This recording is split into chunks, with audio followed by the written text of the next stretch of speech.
I'm Kyle Westman. This is Module 5, Understanding My Community, Oxford Junior High and High School. Sociological Inventory. Oxford, Kansas was founded in 1871. It is located in Sumner County in south central Kansas, kind of southeast of Wichita, about 40 miles. Fun fact I did find out about Oxford in doing this assignment was that Oxford was the first established community and town in Sumner County in the late 1800s. We are a small community with few businesses, and most people in town do travel out of town for work. We have a population just over 1,000 people. Our district is USD 358. We are a rural community, being that of only about 1,000 people. We are primarily white, but 62% of our community is free and reduced lunches. We are an older community, but very open to change, and the median income is on the high 40 side. Customs and traditions. We have an old mill in town. It's pictured up there in the top right-hand corner that has been standing for over 100 years. The community, the school, I should say, has run a restaurant out of the old mill on Sundays where they have meals where people can come in and dine in. And it's a very family ordeal. But the old mill, if you've been around Oxford very much, the old mill is a very big deal in Oxford, and they're very proud of it, which is nice. We have a watermelon feed in, I should say, in autumn during football season and fall sports. We have parades. We have vendors come in. They have a town-wide dance, and it's just a community get together in the fall. We also have Christmas in the Country. That is the weekend after Thanksgiving, where we kind of portray different parts of the community.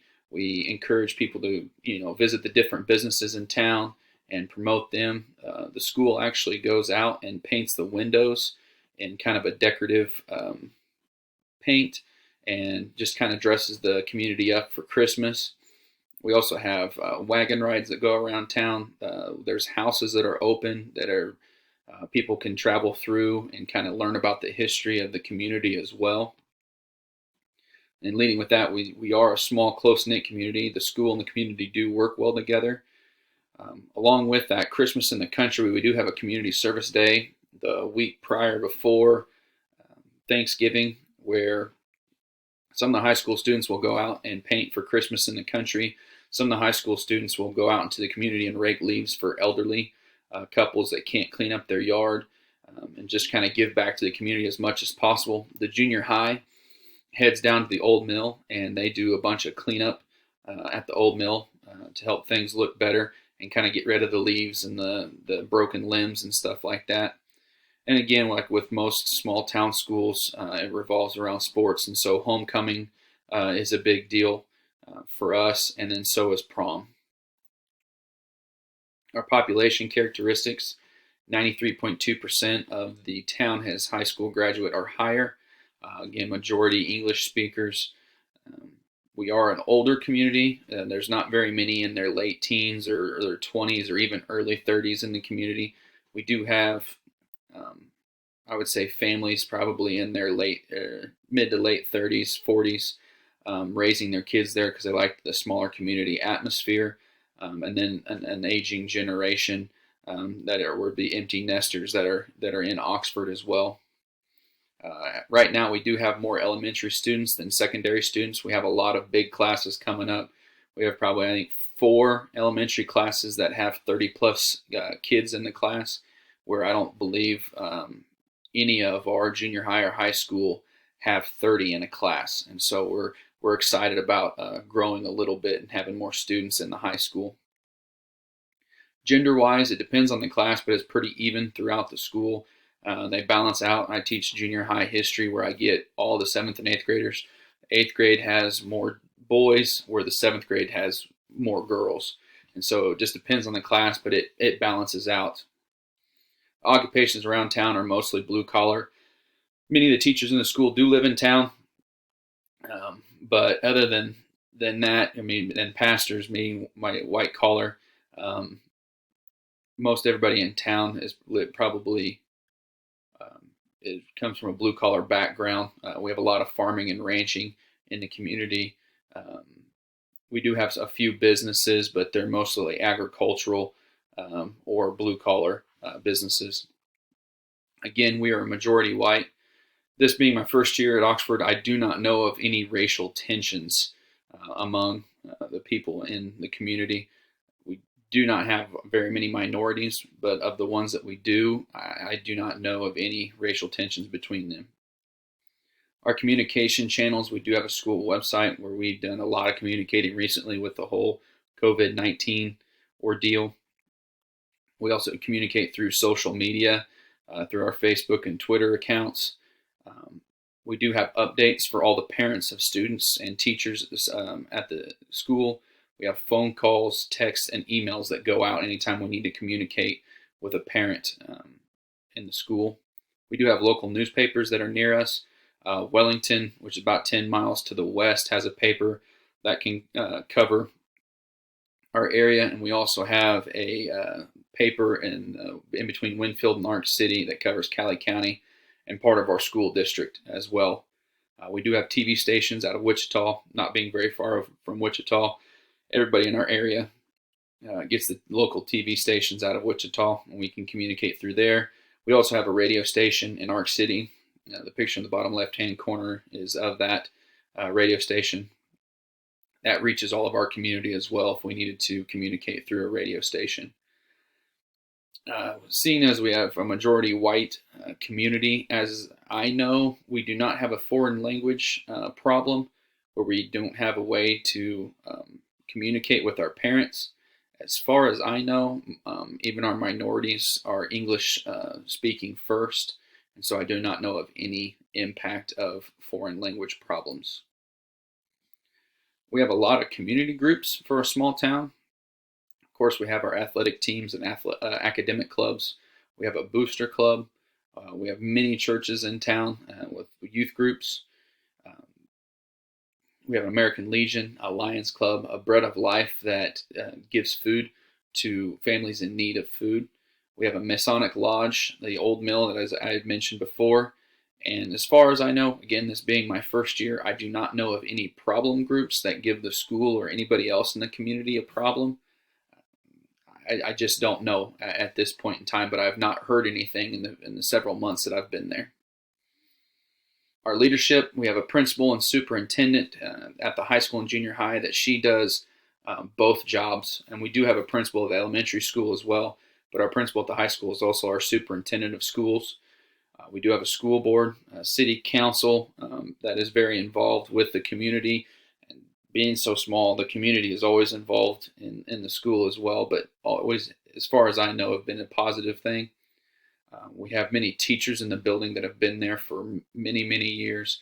One of my mentors has been there 31 years and is somebody that a lot of people look up to in that building, and he does a great job of being a leader for the community and for the school itself. We do have a building leadership team that meets to talk about issues and things that need to happen. And we have many donor families that help the school out that are good leaders in the community as well. The characteristics of our community leaders with the whole COVID-19 and the schools being shut down, they are handling the situation very well. Our school board was on top of things. Our principal superintendent was on top of everything as well. We actually had spring break a week before they shut schools down. And so when we were coming off of spring break is when the governor announced that all schools were shut down.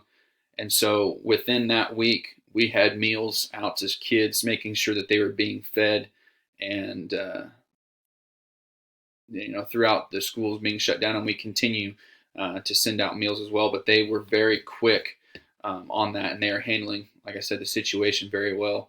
The community knows who to contact if they do have a problem.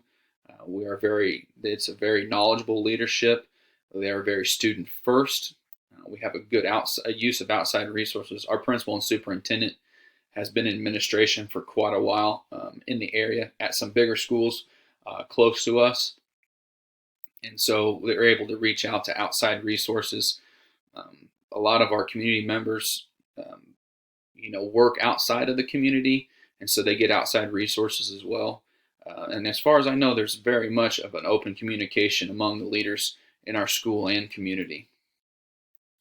The economic conditions, we do have a city council um, that helps promote the community.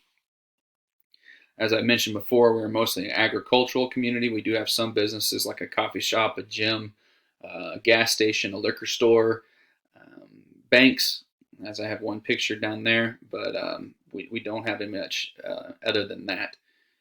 The businesses in town are stable, but there's just not many of them. The land use around us is mostly agricultural. There's no major manufacturing in our area. The tax rates for Sumner and Cali County are very high. As somebody that has, bought a house and lived in those two counties, which are neighboring counties, the tax rates are high for those counties. But our district office is located in the high school. Political structure, we do have a city council, like I said earlier, that does do a good job of promoting the community, but also are big supporters of our school as well. With the political structure, I think we get most of our orders from the state government. I don't know if the national understands schools as much as the state does. And so I don't know if you could ever separate school and politics, because we're funded by taxes, and taxes are directly linked to politics. And I just don't know if you could ever separate those two, especially with the recent past in the state of Kansas and how much the government has bickered and fought over schools and their funding. And so I don't know if you'll ever get away from the school government link. We did have a major bond issue passed for school additions and upkeep, and just kind of revamping some of our buildings that are staying there, but we're also adding quite a bit as well.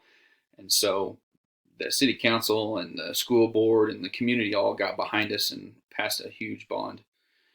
Social tensions. Again, this is my first year in Oxford, and as far as I know, we don't have any issues with any interracial confrontation, gangs, cliques, discrimination. It's really hard when you're in a class of 19, 20, 25 kids to have a clique or to discriminate against somebody, because then you're going to have very few people to hang out with. And even the minorities that we do have in the school get along really well. Kids that are a little bit autistic do a fantastic with getting along with other people in the school as well. I mean, we just don't have people that ostracize other groups, because we just don't have the numbers to do that. And I grew up in a small school like Oxford, and I don't remember that being a problem at my school either. So as far as I know, there's no issue there. Extra sources of income. We do have school records on the USD website, the school's social media sites. Booster Club puts out their minutes, and then we do have minutes of the school board meetings emailed to staff and on the district website. We do have a traditional power structure: school board, superintendent, the principals that we have, IT department, teachers, and the custodial staff all kind of lumped together there. No teacher, requires the custodial or maintenance staff to do something or anything like that. They're just IT, teachers, and custodial maintenance are all kind of lumped together there at the bottom, but it's very traditional. Multicultural issues. All diversities are welcome, but they must follow the rules. We do have a dress code.